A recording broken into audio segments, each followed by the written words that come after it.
இப்பொழுது பெரியவர்களே படத்திறப்பு முதலில் இடம்பெறுகிறது.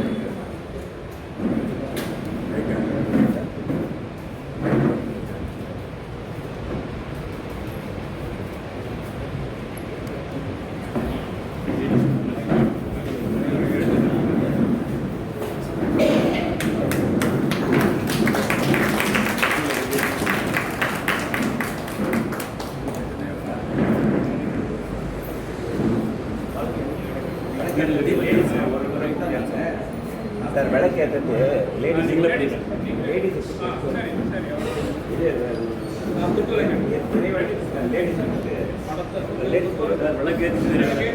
லேடிஸ் வாங்க ஏங்க ஒரு லேடிஸ் வந்து ஏற்றுங்க எல்லாரும் வாங்க கும்பலாக வாங்க வாமா வாமா வாங்க ஒரு 10 பேர் வாங்க வாங்க எல்லாரும்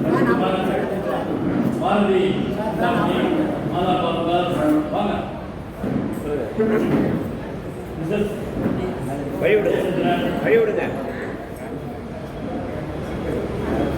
ரெண்டு இது கொடுப்பா ரெண்டு பேர் ஏற்றுறோம் 2 சைடு 2 பேர் ஏற்றுறோம் 2 ஏற்றி கொடுங்க 2 பேர் 2 சைடு ஏற்றணும்.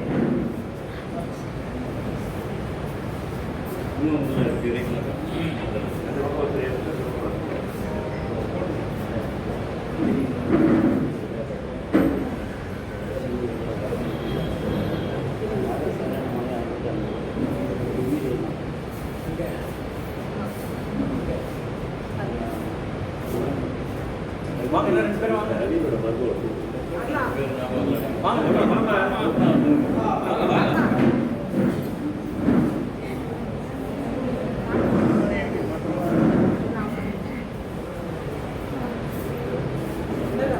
மேல வாங்க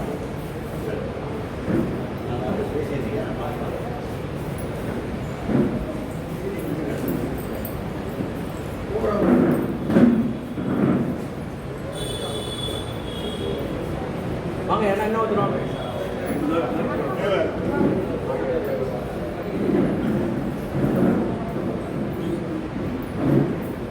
இன்னும் ஒருத்தர் வேணும்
உலகமொரு மூன்றும் ஏத்த தாவாத இன்பம் தலையாது தன்னின் எய்தி ஓவாது நின்ற குணத்து ஒன்னிதி செல்வன் என்ற தேவாதி தேவனவன் சேவடி சேர்த்து மன்றே.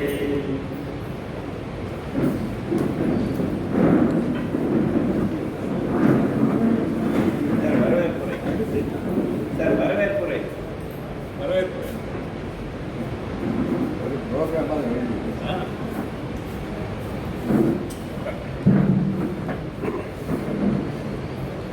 வரவேற்புரை அனைவருக்கும் மீண்டும் என்னுடைய பணிவான வணக்கங்களை தெரிவித்துக் கொள்கிறேன். தமிழ்நாட்டிலே சமண பெருமாளுக்காக அயரால் பாடுபட்டு செய்ததை சொல்லிக்காத சைலண்டா இருக்கிறவர் இருக்கக்கூடியவர். குறிப்பாக சொல்ல வேண்டும் என்றால் மதுரையிலே சமண பண்பாட்டு மன்றம் 2016 மகாமஸ்தகாபிஷேகத்திலே தமிழ்நாடு சார்பாக விமரிசையாக நடத்தி கொடுத்தவர். வந்தவாசியிலே அமைந்திருக்கக்கூடிய மகாவீரர் ஜனாலயத்திற்கு ஆலயம் திருப்பணிக்காக தலைமை தாங்கி வெகு விமர்சையாக நடத்தி காண்பித்தவர். சமீப காலத்திலே சீனாபுரமா சார் சீனாபுரத்திலே நம் கையை விட்டு போன நிலங்களை மீட்டு அதற்கு மது சூரியம் கட்டி லிமிட்ஸ் ஃபிக்ஸ் பண்ணி அதை மீட்டு கொண்டு வந்திருக்காங்க. இப்படியெல்லாம் பல சாதனைகள். எனக்கு ஏதோ ஒரு சில நிகழ்வுகள் மட்டும் தெரிந்தது சொல்லியிருக்கேன். இப்படியெல்லாம் நம்ம சமுதாயத்திற்காக பாடுபட்ட தலைவர் நமது திரு வரவழையை அவர்களை உங்கள் சார்பாகவும் ஜனாலயத்தின் சார்பாகவும் வருக வருக என்று வரவேற்கின்றோம்.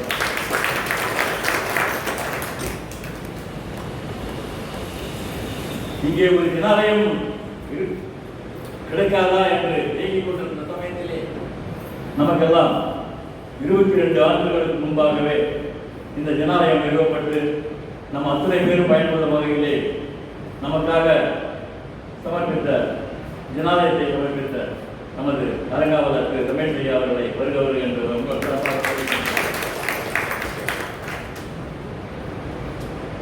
இங்கே நடைபெற்ற ஜனாலய பிரதிஷ்டா விழாவினுடைய ஆண்டு விழா, ஒவ்வொரு ஆண்டு விழாவின் போதும் நமது தலைவர் ஐயா அவர்கள் விழாவை சிறப்பு நடத்தி கொண்டிருக்கிறார்கள். அவர்கள் வந்தவாசியிலிருந்து கொளத்தூர் சென்னைக்கு தனியா பஸ் ஏறி அந்த நிகழ்ச்சி வந்துட்டு இருந்தாங்க. கிட்டத்தட்ட 10-12 ஆண்டுகள் தொடர்ந்து அவர்தான் தலைவர், விழாவினுடைய தலைவர். சிறப்பான அறவரை நிகழ்ச்சி இருக்கிறாங்க. எனக்கு அவருடைய கூப்பின் காரணமாக தனியா பஸ்ல வர்றது எனக்கு விருப்பம் இல்லை. கூட யாராவது வந்தால் நல்லா இருக்குன்னு சொல்லி, ஐயா தயவு செய்து நீங்க தனியா பஸ்ல வராதீங்கன்னு சொல்லி அந்த நேரத்திலே அவருக்கு பதிலாக நமது சிறப்பு சொல்லின் செல்வர் திரு பா ஜெயகாந்த் ஐயா அவர்களை ஆண்டு விழாவில் சிறப்பு நடத்தி தருமாறு கேட்டுக்கொண்டிருக்கிறோம். இப்பொழுது ஒரு சிறப்பான நிகழ்வை நடத்தி தர இருக்கின்றார்கள். அப்பேற்பட்ட முனைவர் பா ஜெயகாந்த் ஐயா அவர்களை வருக வருக என்று வரவேற்கின்றோம். மாட்டு வண்டி கட்டிகள கிணறு வண்டிக்கு போன நாள் அந்த நாள் நமக்கு யாருக்கு எத்தனை பேர் மாட்டு வண்டியில் போயிருப்பாங்கன்னு தெரியல. அந்த மாட்டு வண்டியை செல்வதற்கு வழி சரியான முறையில் இல்லாத இடத்திலே பாராவணின்னு சொல்லுவோம், கல்வெட்டு, ரோடு, இதெல்லாம் அரசாங்கத்தின் மூலமாக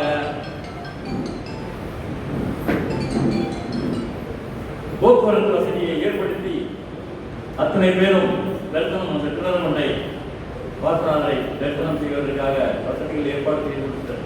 அவர் நிறைய சாதனை எல்லாம் பண்ணியிருக்காரு. தத்துவ பயிற்சி எல்லாம் நடத்திட்டு இந்த ஜெயின பண்பாட்டு மன்றத்தினுடைய ஒன் ஆஃப் த டைரக்டர் வரும். நிறைய நிகழ்ச்சிகள் பண்ணியிருக்காங்க. முக்கியமா சென்னையில் தங்கசாலையில் இருக்கக்கூடிய சென்றல் ஜனாலயத்தில் 1991ஆம் ஆண்டு அவர்கள் மூலமாக பழைய கட்டடத்தை புதுசாக கட்டியிருக்காங்க. நிறைய கோயில் கட்டத்துக்கு நிறைய சேவை செய்திருக்காங்க. அப்பேற்பட்ட திருவர பொறியாளர் ஐயா அவர்களை வருக வருக என்று வரவேற்கின்றோம். இங்கே கொளத்தூர் ஜனாலயத்திலே நடைபெறக்கூடிய அத்துணை நிகழ்வுகளிலும் கலந்து கொண்டு நமக்கெல்லாம் அறவரையாற்றிக் கொண்டிருக்கும் திரு கரந்தையை சுகுமாரன் ஐயா அவர்களை வருக வருக என்று உங்கள் சார்பாக வரவேற்கின்றோம். இங்கே நடக்கக்கூடிய அத்தனை அற நிகழ்வுகளிலும் கலந்து கொண்டு சிறப்பித்துக் கொண்டிருக்கின்ற பெரியவர்களே, தாய்மார்களே, அன்பு நண்பர்களே, உங்கள் அனைவரையும் வருக வருக என்று வரவேற்று அகமகிக்கிறேன். நன்றி, வணக்கம்.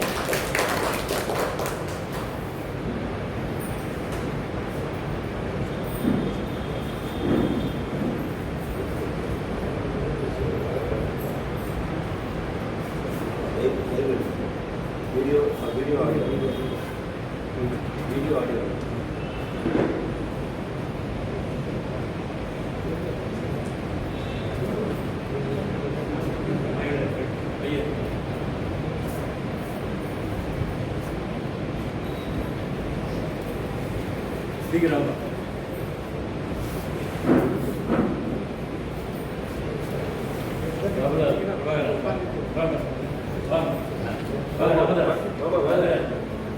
வாங்க.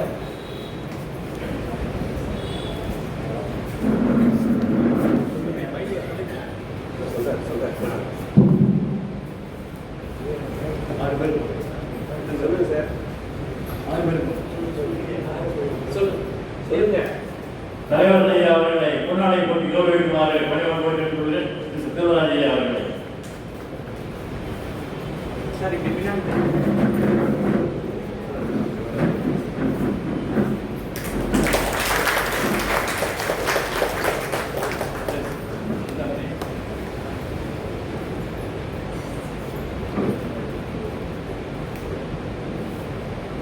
விழா கதாநாயகன் சத்யவன் அவர்களை கௌரவிக்குமாறு பிரபாகரன் அவர்களை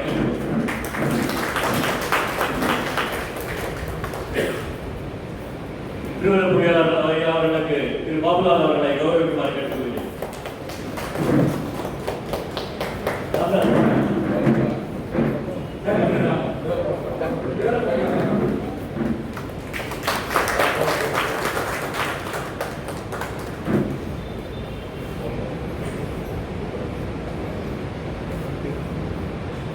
திரு சுகுமாரன் ஐயா அவர்களை கௌரவிக்குமாறு திரு ராமதாஸ் அவர்களை கேட்டுக்கொள்கிறேன்.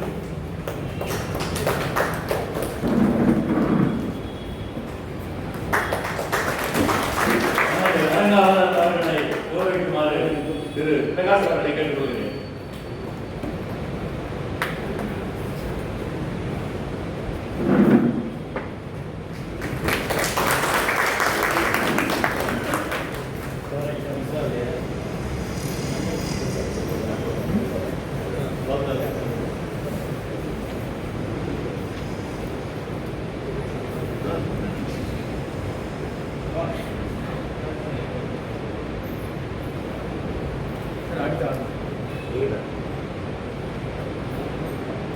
பெரியோர்களே,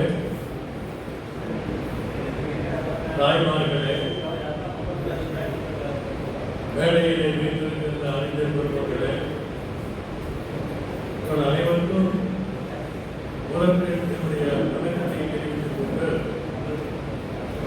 நீண்ட நாட்களுக்கு பின்னால் உங்களையெல்லாம் சந்திக்கின்ற ஒரு நல்வாய்ப்பு எனக்கு அமைந்திருக்கிறது. அதற்காக மிகவும் நான் மகிழ்ச்சி அடைகிறேன். அதிலும் குறிப்பாக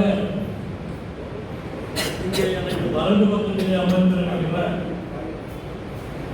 நம்முடைய சமுதாயத்தினுடைய மூத்தவர், எல்லாவற்றிலும் மதிப்பிற்குரிய திருவரம்புரியாளர் அவர்களுடைய பேச்சை கேட்க வேண்டும் என்கிற ஓர் ஆர்வத்தின் காரணமாக நான் வந்தேன்.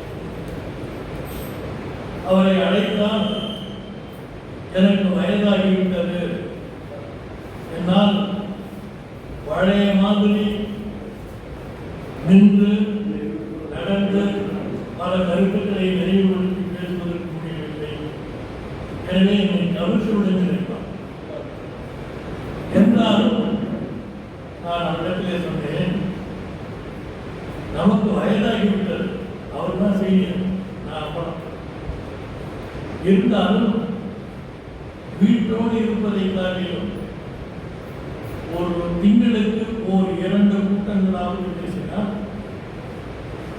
மக்களை நேரிலே பழகுவதற்கோ நம்முடைய உணர்தலும் எந்த அளவுக்கு இருக்கிறது என்பதை அவர்கள் நேரிலே பார்த்துக் கொள்வதற்கும் வாய்ப்பாக இருக்கும். எனவே நீங்கள் வர வேண்டும் என்று சொன்னேன். அவர் இன்றைக்கு வந்திருக்கிறார். ஆக அனைவருக்கும் என்னுடைய நன்றியை சொல்லி சில குறிப்புகளை மட்டும் முதலிலே சொல்லி அதற்கு பின்னாலே எனக்கு எவ்வளவு நேரம் கொடுக்கிறார்களோ அந்த நேரத்தில் 100 100க்கு 100 நான் என்னுடைய உரையை முடித்துக் கொள்கிறேன் என்கிற உறுதியோடு என்னுடைய பேச்சை நான் இப்படிதான் தொடங்குகிறேன். இதில் ஒரு செய்தியை மதிப்பிற்குரிய நண்பர் தர்மேந்திரநாத் அவர்களுக்கு சொல்ல வேண்டும் என்று நான் நினைக்கிறேன். ஏனென்று கேட்டால் எந்த பதவியிலும் நான் இல்லை. இன்றைக்கு எந்த ஒரு பதவியிலும் இல்லாமல் நான் ஆண்களை எண்ணிக்கொள்கிறேன். என்ன பண்ணியிருக்கார், என்னுடைய பெயரை போட்டு தலைவர் திருக்குறள் ஆய்வு மையம் தொண்ணூறு மலை என்று போட்டிருக்கிறார். ஓர் உண்மையை நான் சொல்ல வேண்டும், அங்கு நான் தலைவர். ஏனென்று கேட்டால் அந்த திருக்குறள் மண்டபம் மற்றும் ஆய்வு மையத்தை தொடங்கிய போது அவ்வளவாக நம்முடைய மக்களிடத்தில் என்னிடத்தில் நம்பிக்கை இல்லை. எனவே ஊரை மட்டம் வரையில் அந்த கட்டிடத்தை கொண்டு போய் ஊரை தளம் போட முடியாமல் விட்டுவிட்டோம். அதற்கு பின்னாலே வணக்கத்திற்குரிய வர்த்தமான சாதனை அவர்கள் அங்கே மழைக்கால தங்களுக்கு வந்த போது அதை பார்த்துவிட்டு உசாவி இருக்கிறார், செய்திகளை சொல்லியிருக்கிறார்கள். அதற்கு பின்னாலே மரியாதைக்குரிய எம்கே ஜெயின் மற்றும் அவரை சார்ந்தவர்களை குறிப்பிட்டு இதை நீங்கள் முடிக்க வேண்டும் என்று அவர்கள் விருப்பத்தை தெரிவித்ததனால அந்த குழுவினர் அழகாக அந்த மண்டபத்தை முடித்து இன்றைக்கு அந்த மண்டபம் அவர்கள் பயன்படுத்தி செய்திருக்கிறார்கள். எனவே அவ்வளவு செலவு செய்தவர்கள் செய்தார்கள் என்பதனாலே திரு எம்கே ஜெயின் அவர்களை மேனேஜிங் ட்ரஸ்டி நிர்வாகியக்குடன் என்று பதிவு அலுவலகத்திலே பதிவு செய்து முழு பொறுப்பும் அவர்களுக்கு போயாச்சு. ஆனாலும் நீங்கள் வழக்கம் போல இலக்கிய நிகழ்ச்சிகளை அங்கு முன்னிட்டு நடத்தி கொண்டிருங்கள் என்ற ஒரு பெருந்தன்மையோடு எனக்கு ஒரு அனுமதி கொடுத்ததுனால இன்றைக்கு அந்த விழாக்கள் தொடர்ந்து நடைபெற்றுக் கொண்டிருக்கிறது. ஆகையினால தனேந்திரனுக்கும் சரி மற்றவர்களுக்கும் சரி என்னை ஏதேனும் நீங்கள் அழைத்துக் போட வேண்டும் என்றால் முன்னொன்றும் வேண்டாம் பின்னொன்றும் வேண்டும், ஆகும் அறவாழி அவ்வளவு அதை மட்டும் போடுங்க. பின்னொன்றாக மேலாண் தலைவர் திருக்குறள் மண்டப தலைவர் என்றெல்லாம் போட வேண்டியதில்லை என்று அன்போடு நான் கேட்டுக்கொள்கிறேன். இனி வருங்காலத்தில் ஏனென்றால் அந்த மண்டபத்துடைய தலைவர் நான் இல்லை என்பதை சொல்வது என்னுடைய கடமை. எனக்கு உரிமை இல்லாதவற்றை நான் ஏற்றுக்கொள்ளக்கூடாது. எனவே அதை சொன்னேன், அவரை மீது சீக்கிரம் கொள்ளக்கூடாது. இங்கே சிந்தாமணி ஜீவன சிந்தாமணி தொடர் சொற்பொழிவு 10/8/2025 தொடங்கி 2/11/2025 அன்று மொழியே இருக்கிறது. அதை டாக்டர் ஒரு போட்டுக்கூடாது, முனைவருக்கு போட்டு சொல்லுகிறேன். நான் யாருக்குமே நான் முனைவர்னு சொல்றேன். இந்த செந்தமிழ் மொழி ஆய்வு நிறுவனங்கள் அதனுடைய முதல் பதிவாளர் மரியாதைக்குரிய டாக்டர் முத்துவேல் அவர்களை நான் திருக்குறள் மண்டபத்தில் அழைத்தேன். உங்கள் பெயரை எப்படி போட வேண்டும் என்று நான் கேட்டபோது அவர் முனைவர் முத்துவேல் என்று போடுகிறேன். ஆனால் அழைப்பு போடும்போது நான் டாக்டர் முத்துவேல் என்று தான் சொன்னேன். ஏன் இப்படி போட்டிருக்கிறீர்கள் என்று சொன்னார். அப்புறம் நான் சொன்னேன், என்னுடைய பேராசிரியர் வரலாறு அவருடைய காலத்திலே அவருடைய பெயரை டாக்டர் மூவான் என்று டாக்டர் வரலாசிரியர்.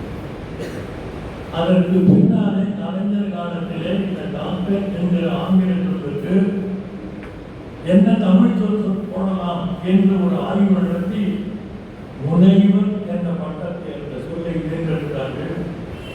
அதில் சிறிய அளவில் கருத்து வேறுபாடு இருக்கிறது. என்னன்னு அந்த சொல் எங்கிருந்து வந்ததுன்னு கேட்டேன். தொல்காப்பியத்திலே இருந்து வந்தது. வினையின் நீ விளங்கிய அறிவின் முனைவர் கண்டது முதல் என்பது சொன்னார். வினையின் நீக்கி விளங்கிய அறிவு. விளங்கிய அறிவுனா உங்களுக்கு தெரியும், தேவதான் அதெல்லாம் மாதறிவன் என்று சொல்வார் திருக்குறள். ஆக தான் செய்த இருவகை வினைகள், ஆதி அகாதி வினைகளிலிருந்து விடுபட்டு ஓர் உயிர் தன்னுடைய படிப்படியான வளர்ச்சியினாலே, செம்மையினாலே, ஒழுகலாகினாலே சித்தவதம் எய்துகின்ற அளவுக்கு அந்த உயிர் தன்னை கொண்டு செலுத்துகிறதே செல்ஃப் லுமினஸ் என்ற ஆங்கிலத்தில் சொல்லுவார். ஆவான என்னும் தலையாண்டு தண்ணி நீக்கி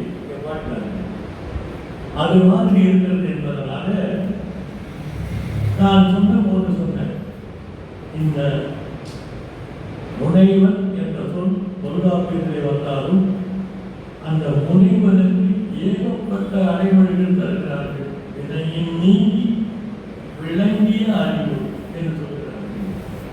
ஆகினால நீங்கள் பரிமாணமாக இருக்கிறீர்கள், நான் மறுக்கவில்லை. இருந்தாலும் இந்த 2 சொற்கள் என்னை தடுக்கிறது என்று சொன்னார். அவர் சொன்னார், ஐயா என்று சொல்வது சரி என்று சொன்னார்.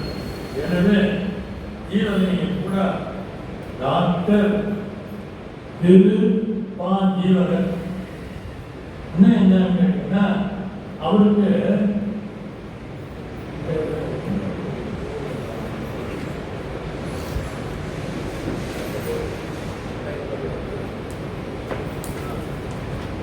முன்பக்கத்திலே அழைப்பிலே சொல்லின் செல்வர் சிந்தாமணி திலகம் முனைவர் பாண்டியவர் என்று கொள்வது. அந்த பெருமைகள் அனைத்தையும் சொல்லிதான் நான் அவரை அழைக்க வேண்டும். எனவே சொல்லின் செல்வர் சிந்தாமணி திலகம் டாக்டர் பாண்டியவர் இங்கே வருகை தந்திருக்கின்ற எங்களுக்கெல்லாம் வழிகாட்டியாக எல்லா வகையிலும் இருக்கின்ற திருவரங்குடியாளர் அவர்களே, இந்த மண்டபம், இந்த ஆணையம் அனைத்தும் இங்கே உட்கொள்வதற்கு பெரும் பங்காற்றிய பொறியாளர் திரு ரமேஷ் அவர்களே, முப்புடையை புத்தகை எடுத்துக் நிரம்ப கட்டுரைகளை சரிப்பில்லாமல் எழுதிக் கொண்டிருக்கிற கரந்தை சுகுமாரன் அவர்களே, இந்த நிகழ்ச்சியை முன்னின்று நடத்தி கொண்டிருக்கின்ற தர்மேந்திரநாத் அவர்களே, அவருக்கு உதவியாக எல்லா வகையிலும் இங்கே செயல்பட்டுக் கொண்டிருக்கின்ற பெருமக்களே, உங்கள் அனைவருக்கும் என்னுடைய வணக்கத்தை முதலில் சொல்லி இப்பொழுது முன்னிலை வகிக்கின்ற பொறியாளர் திரு ஞான ரமேஷ் அவர்கள் உரையாற்றுவார்.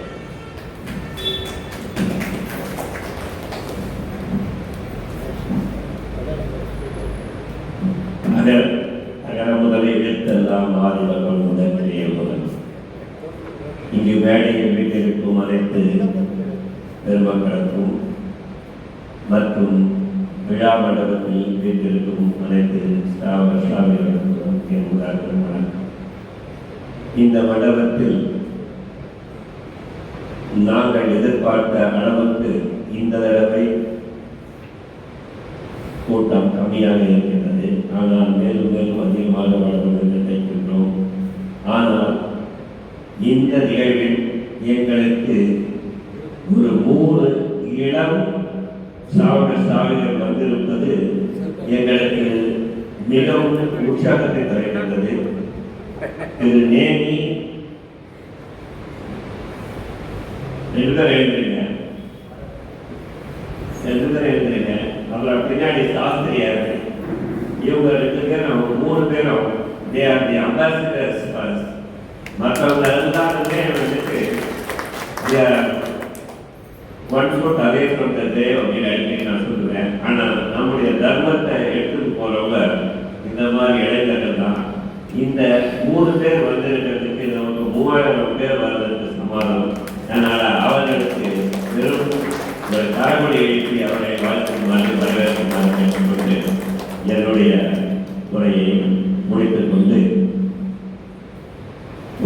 எல்லாம் வல்ல இறைவனையும் இந்த கூட்டத்தை நல்லபடியாக நடத்துவதை கேட்டுக்கொள்கிறேன். அடுத்து கரந்தை சுகுமாரன் அவர்கள் உரையாற்றுவார்கள்.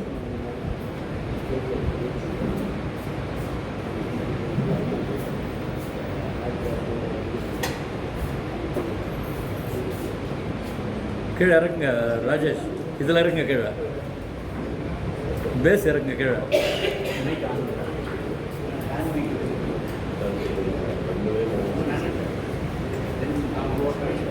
இந்த பேஸ் கீழே இருக்குப்பா.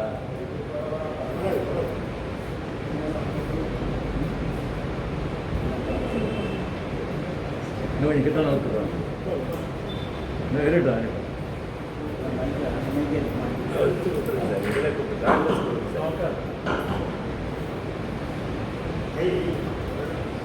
அவருக்கு இந்த மைக் வச்சு ஸ்டாண்ட் கொஞ்சம் கிட்ட வந்து உட்காந்து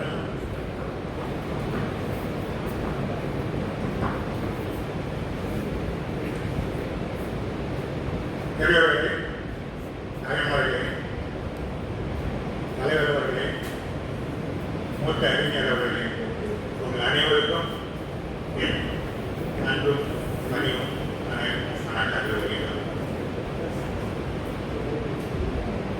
இந்த நிகழ்ச்சி மிகவும் சிரமத்தோடு சிறப்பாக ஏற்பாடு செய்யப்பட்டிருக்கிறது.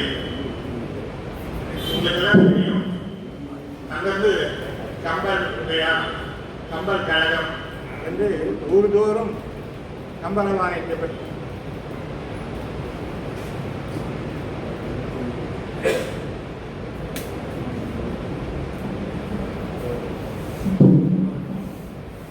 ஊர்தோறும் கம்பளவானைக்கப்பட்டு இது கீழே இருக்குப்பா, இது கீழே இருக்கு.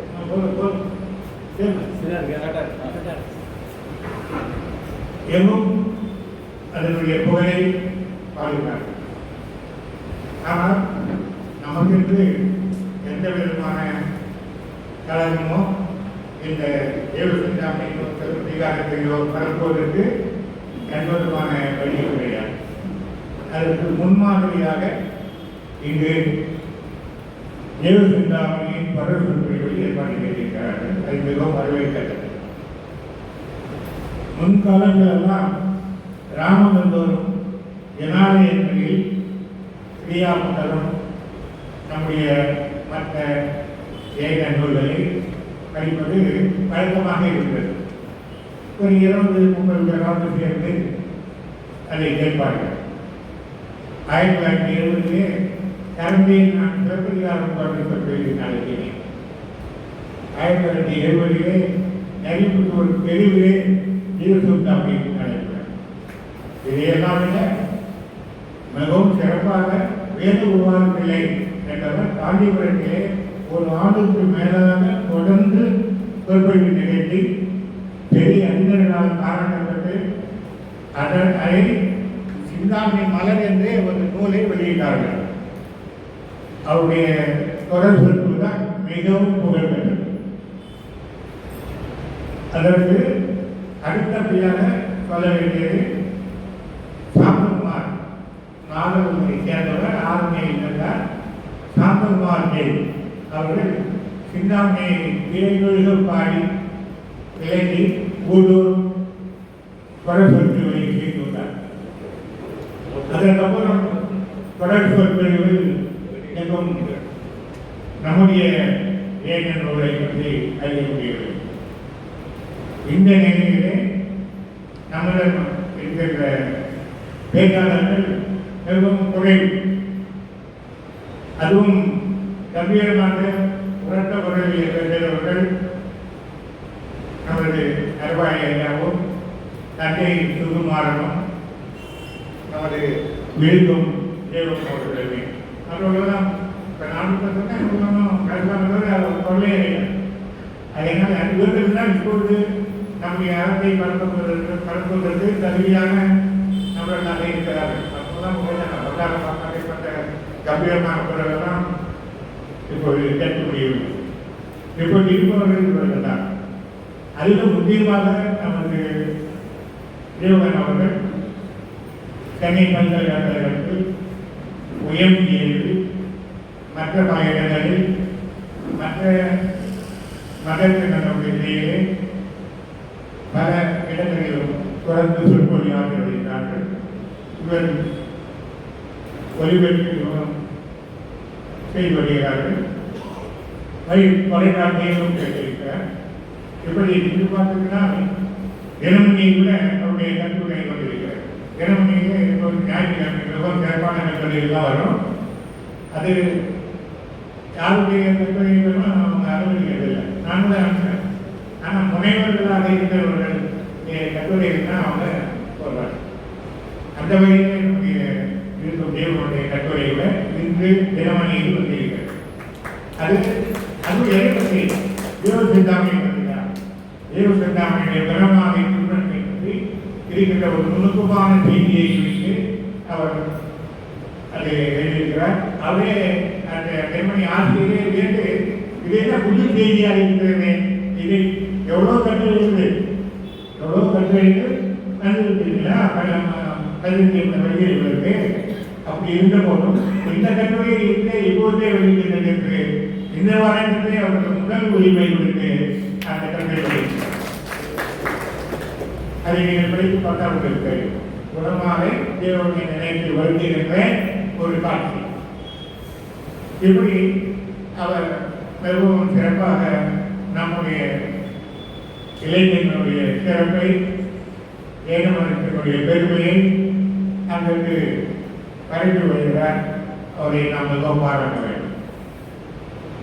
அந்த வகையில் நீங்கள் எல்லாம் ஆதரவு தந்து ஞாயிற்றுக்கிழமை வந்தால் நாம் தேவத்திற்கான ஒரு வழியாக முழுந்தமாக புரிந்து கொள்ள முடியும். ஆனால் விளக்கமாக சொல்லுவார். ஏற்கனவே நமது திரு ரமேஷ் அவர்கள் இந்த தேவாலயத்தில் சீர்குடானத்தை தொடர்ந்து படிக்க வைத்தார். இப்பொழுது அவருடைய ஏற்பாட்டில் அவருடைய விருப்பம் தான் யோசனை பண்ணாமே. ஏதாவது திடீரென்று அவருக்கு நல்ல நல்ல யோசனைகள் வரும்போதெல்லாம் அதை செயல்படுவதற்கு ஏற்கனவே செயல் வீரர் தன்னை கட்டி ஆசிரியர் அப்படியே சொல்லுவாரு, இவர் விட்டுருவார். அதனால அவர்கிட்ட சொல்றாரு அந்த தாசவர்கள் எவ்வளவு சிறப்பாக ஒரு திருமண ஏற்பட்ட போல. ஏனென்றால் தேவ சிந்தாமணியே திருமண காப்பியம், தேவ சிந்தாமணியே திருமண காப்பியம் என்பது உங்களுக்கு தெரியும். அதனால் திருமணம் போன்றே வாழைப்பழம் கட்டி தோரணம் கட்டி எல்லா பெண்களும் மலர் மாலை சூட்டி இதை திருமண விழாவாகவே ஆரம்ப திருமண விழாவாக இருக்கு. அப்படிப்பட்ட இந்த ஆரம்ப நிலைக்கு மிகவும் சிறப்பாக அமைந்திருக்கிறது. அந்த வகையிலே நம்ம தேவ சிந்தாமணி முன்மாதிரியான எல்லா பாப்பிகளுக்கும் முன்மாதிரியான விருத்தப்பாவால் ஆனது. விருத்தப்பா என்று 4 நிலை உடையது. அந்த விருத்தப்பாவுடைய புகழ் முதலிலே தேவ சிந்தாமணியினுடைய காப்பீட்டை தான் ஏற்படும். அதை தொடர்ந்துதான் கம்பராமாயணம் விருத்தப்பாவை செய்யும். ஆனால் கம்பராமாயணம் பரவுகின்ற அளவு நம்முடைய நூலை நாம் பரப்பவில்லை. அவர் கம்பராமாயணத்திலே நம்மளே சொல்லுவார், விருத்தப்பாவிலே வித்தகராக இருக்கின்ற சான்றோர்கள் என்னுடைய பாட்டை கேட்டால் அசுரமா பறவை யாரை கேட்டால் சந்தோஷப்படும். ஆனால் பனைமொழியை கேட்டால் அது மரணம் அடைந்துவிடும். அதுபோல விருத்தப்பாவில் வித்தகராற்றின் வேறு அறிஞர்கள் என்னுடைய பாட்டை கேட்டால் அந்த நிலையில்தான் உண்டாகும் என்கின்றார். அப்போ மறைமுகமாக யாரை குறிப்பிடுகிறார்? அவருக்கு முன்னாடி யார் விருத்தப்பாவில் சான்றோர் விருத்தகராக என்னுடைய பாட்டை கேட்டால் அவரது அசன்மா பறவை போல துன்பமே ஏற்படும் என்கிறார். படித்தே கொண்டு சொல்ல அப்படின்னா அவ்வளவு சிறப்பானது தேவசிந்தாமணியும் இருக்கு அது மட்டும் இல்லை. பாருங்க, நீங்க இப்ப பாடினாங்க இறை வணக்கம் 3ஆம் என்றால் இளமை போகாத உயிர் முதுமை அடையாத அப்படின்னு. முதுமை அடையாத புலவர் யாரு? தேவர்களுக்கெல்லாம் தலைவர். தேவர்களுக்கே முதுமை கிடையாது. அதனால மூவா முதல்வா தேவர்களுக்காக தலைவனாக இருக்கின்ற இந்த கதையினை சிந்தரை மூவா முதலா உலகம் வருமான்ற அவரை 3 உலகமும் ஏற்றுமா? மூவா முதலா உலகம் ஒரு 3 பேர் தவார் என்பது அவர் என்ன அனந்த ஞானம், அனந்த வீரியம், அனந்த இன்பம், தாவாத இன்பம், தலையாத இன்பம். அப்படி வந்தது மட்டும் இல்லை, தலையாத தண்ணி ஒவ்வாறு என்ற குணப்பொண்ணி அவருக்கு எல்லா குணங்களும் நிறைந்திருக்கிறது. ஏதோ குறைவில்லா குறைவு. அதனால் குணங்கள் நிறைந்தவர் அவர் தான் தேவாதிகாரம், தேவருக்காலம் தலைவர் அப்படின்னு சொல்றார். அதே தலைவர் இதே கடவுள் வார்த்தை கம்பராமாயணம் எழுதுறாரு. என்ன எழுதுறாரு? உலகையும் தாமரவாக்களும் நிலைவிருத்தலும் நீங்களும் நீங்களால் அளவிலா விளையாட்டுடையார். அவைக்கும் தலைவரா அவர் என்ன செய்வார்னா ஆக்களும் ஐக்களும் நிலைபெறுத்தலும் செய்வார். அந்த வேலை எப்படி செய்யறாரு? விளையாட்டுடையாரா தொடர்ந்து இந்த தலைப்பும் இந்த கடவுள் வணக்கும் பாருங்கள். ஜன அறத்தை சொல்கிறது, ஜனனுடைய திறத்தை சொல்கிறது. அவர் எப்படி கர்மத்தை வெற்றி கொண்டு குணங்களை கைக்கொண்டு தேவாதி தேவனாக இருக்கிறார் என அறத்தை சொல்கிறது. இவர் விளையாட்டுகளில் இருக்கிறார். இவருடைய ஆண்களும் ஐக்களும் நிலைவிருத்தம் எண்ணிக்கா விளையாட்டு. அதே கடவுள் வாழ்கிறார், அதே விருத்தம். அதுதான் பிறப்பை என்னுடைய நாம் கேட்டுள்ள வேண்டியது.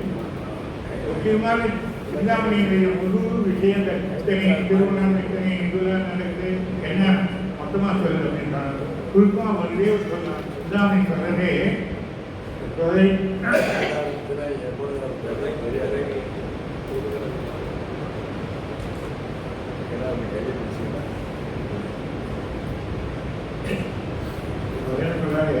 இந்த சிந்தாமணியுடைய கருத்தை சுருக்கமாக நான் சொல்ல நினைக்கிறது என்னன்னா, கொள்ளையினம் திறமையில் தொழுகல் மனதுமாற்றார். அதனால கடவுளுடைய மணலில் இருக்கின்ற எண்ணிக்கையை பார்த்தா விட முடியாது. அதுபோல் நம்முடைய கருவிகள் எப்படிப்பட்ட கருவிகள்? தொல்லையினம் கருவிகள், சுத்தமான நம்ம கருவிகள் அத்தனையும் தான். அது அளவுக்கு சொல்லவே முடியாது அப்படின்னு சொல்றாங்க. அதனால என்ன காதலும் பிறந்ததாலும் தன்மையை பயன்படுத்தலாம். அதனால பெற்றகி பிறப்பு வருதுன்னா அப்போ என்ன பண்ணுறது? அந்த பிறப்புலாம் அந்த பிறப்புலாம் தன்மையை தன்னுடைய வினையினாலே கொடுக்கின்ற பயத்தினால் அதனுடைய பயன்தான். அதனால ஆதலும் அறிவும் நம்முடைய செல்வமோ மற்றவர்களெல்லாம் உயர்வு அடையதும் அதனை தாண்டி ஐந்துபவரும் எல்லாம் அதன் பொருட்டு அந்த என்னுடைய பொருட்டு இந்த வினையை பொருட்டு அதை நம்ம இயல்பு கண்டார். அந்த அதனுடைய இயல்பு என்பதை நம்ம கண்டுகொள்ள வேண்டும் அப்படின்னு சொல்றார். அதனால் நோதலும் விரிவும் எல்லாம் ஆனால் நோதல் நம்மகிட்ட வருத்தப்படுறது, கஷ்டப்படுறது அல்லது மகிழ்ச்சி அடைவது எல்லாமே முன்னறிவு இன்மையற்றோம் இல்லாத தன்மையினால்தான் நம்ம இதெல்லாம் வருத்தப்படுறோம் அப்படின்னு சொல்றாரு. இதுதான் இந்த சிந்தாமணியினுடைய முழு பொருள். இதே சட்டேந்திர மகாராஜ் விஜயை விரிகின்ற தருணத்தில் சொல்கின்றார், இதுதான் வாழ்க்கை அப்படின்னு சொல்றார். அதை தொடர்ந்துதான் தேவனுடைய கதை வருகிறது. அவர் சாரணனுடைய அறிவுரையை கேட்டு சமூக சண்டத்தை நோக்கி கந்தமான சுவாமி இது ஆரம்பம். தேவ சிந்தாமனுடைய தேவனுடைய கதை அதனுடைய தொடர்ச்சி, அதனுடைய முடிவு இதுதான். சிந்தாமனுடைய சுருக்கமான கருத்தாக இந்த 2 பாடங்களுடைய போட்டு பார்த்தோம்னா நமக்கு முழுதாக நம்முடைய கேள்வி இந்த வகையில் நமது தேவன் அவர்கள் தொடர்ந்து ஒவ்வொரு குழப்பமாக இந்த ஒவ்வொரு ஞாயிற்றுக்கிழமையும் சொல்ல இருக்கின்றார். அதனால் அன்று நாங்கள் எல்லாரும் யாரும் பேச போகிறதில்லை. தேவனுடைய முழு நேரமும் அவருடைய சாரும். அதனால் அவருடைய குரலும் பலம் நான் சொன்னேன் சாந்தகுமார்ஜி பாடுவார். அதுபோல் அழகான பாடலை கூறிக்கொண்டு அந்த பொருளையும் அந்த இன்பத்தையும் நமக்கு ஊட்டி வைக்கிறார்.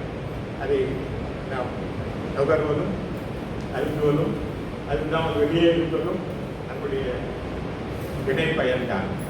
அதனால இந்த நம்முடைய நேரத்தை பற்றி கவலைப்படாமல் உங்களுக்கு எத்தனை வேலை இருந்தாலும் ஞாயிற்றுக்கிழமை மட்டும் 2-3 மணி நேரம் இருந்தாலும் ஒதுக்கி இதில் வந்து கலந்து கொண்டு பயன்பெறுமாறு தேவன் அவர்களை எவ்வளவு பாராட்டினாலும் அது அவரை வைத்துக்கொண்டு நாம் அவரை பற்றியே பேசிக்கொண்டிருப்பது அதிகமாக இருக்கும் என்று நினைக்கிறேன். அதனால் அவர் பல இடங்களிலும் நல்ல நம்முடைய சமுதாயத்திற்கு ஒரு முன்மாதிரியாக இருந்து விளங்கி வருகிறார். அது நமக்கெல்லாம் மகிழ்ச்சியாக இருக்கிறது. அந்த வகையில் அவருடைய உரையை தொடர்பு நீங்கள் நாம் பயன்படுமாறு கேட்டுக்கொண்டு என்னுடைய உரையை முடித்து வருகிறேன்.